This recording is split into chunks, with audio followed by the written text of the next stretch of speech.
स्वास्थ्य को बिगड़ने मत देना बिल्कुल। रात को समय से सोना, भोर में समय से जागना, खुले आकाश का दर्शन करना, रात्रि को ढीले कपड़े पहन करके सोना, बाईं करवट से सोना है, सुबह दाहिनी करवट से जागना है, डरते हुए 10 मिनट रीढ़ की हड्डी सीधा करके पूर्व दिशा की तरफ मुंह करके बैठना है, परमात्मा को वंदन करना है। पूज्य रामसुखदास जी महाराज जी कहा करते थे, नींद आ रही है द्वारा सो जाओ, लेकिन 3 बजे से लेके 4:30 बजे तक एक बार जग जाओ स्तुति करने की। वो ब्रह्म मुहूर्त है, ये समय ऐसा है ईश्वर से बात करने वाला समय है। मैं भी आपको निवेदन कर रहा हूँ, एक बार 3 से 4:30 के बीच में जाग जाइए, भगवान को प्रार्थना कीजिए, नींद आ रही है द्वारा सो जाइए, लेकिन इस समय में एक बार आप जाग जाओ।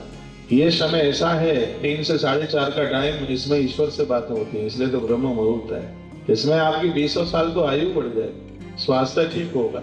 जैसे आप चाय पीते हैं ऐसे आप काढ़ा पीजिए, मैं पीता हूँ, स्वस्थ हूँ, आनंद है, आप भी पीजिए। ऐसी चीजें खाइए जो आपके स्वास्थ्य के लिए ठीक है, लाभदायक। डायबिटीज है, मत खाइए मीठा, मीठे से डायबिटीज बढ़ती है। हमने लोगों के ऊपर प्रयोग करके देखा है, चावल से डायबिटीज बढ़ती है।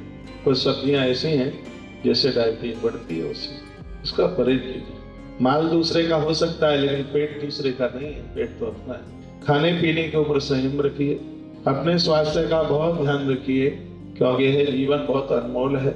बड़े भाग मांस तन पावा, ये बड़े भाग्य से मिला है। देवताओं ने इस शरीर की बहुत बड़ाई की है, इसलिए अपने शरीर का ख्याल रखिए। इस शरीर से आपको बहुत अच्छे अच्छे काम करने। बीमारियां फंस गई हैं, परहेज कीजिए। बीमारी फंसने के बाद भी लंबा जीवन जी लोगे यदि परहेज करोगे। परहेज नहीं किया है तो डायबिटीज वाले 40 साल की उम्र में मर रहे हैं, परहेज नहीं है। परहेज नहीं है तो ब्लड प्रेशर वाले लोग दुनिया छोड़ के जाते हैं। परमात्मा ने बड़ी कृपा करी है तो स्वस्थ जीवन जिए, सुकून के साथ जीवन जिए, बिना टेंशन के जीवन जिए। टेंशन करने से भी बीमारियां अपनी जगह बना लेती, और यह बीमारियां पूर्व के किसी अपराध का परिणाम ही होता है, और उसी के लिए हम इतना भजन पूजा पाठ सब कुछ करते हैं। इससे तकलीफें कम हो जाती है। मिट्टी तो नहीं है, भोगना तो पड़ता है, लेकिन पिछले जन्म की जो गलतियां हैं इसी जन्म में उसको भोग ले तो ज्यादा ठीक है। उसे भोगने के लिए दोबारा हम उसे भोगने के लिए जन्म न लें। एक बार स्वामी विवेकानंद जी महाराज अपने गुरु जी के पास बैठे थे, गुरु जी को कैंसर हो गया था, खांसी उठती थी, उसमें कफ निकलता। स्वामी विवेकानंद जी महाराज देख करके रोते, कहते थे गुरु जी माँ आपसे बात करती है, एक बार आप माँ को कह क्यों नहीं देते इस तकलीफ को वो ठीक कर दे, बीमारी को दूर कर दे। परमहंस ने कहा माँ तुझसे भी तो बात करती है, तू ही जाके बोल दे कि मेरे गुरु जी को ठीक कर दे। रात भर स्वामी विवेकानंद माँ काली के चरणों में बैठे रहे। आधी रात में माँ प्रकट हो गई और स्वामी विवेकानंद जी को माँ बोली, पुत्र वत्स बोलो क्या बात।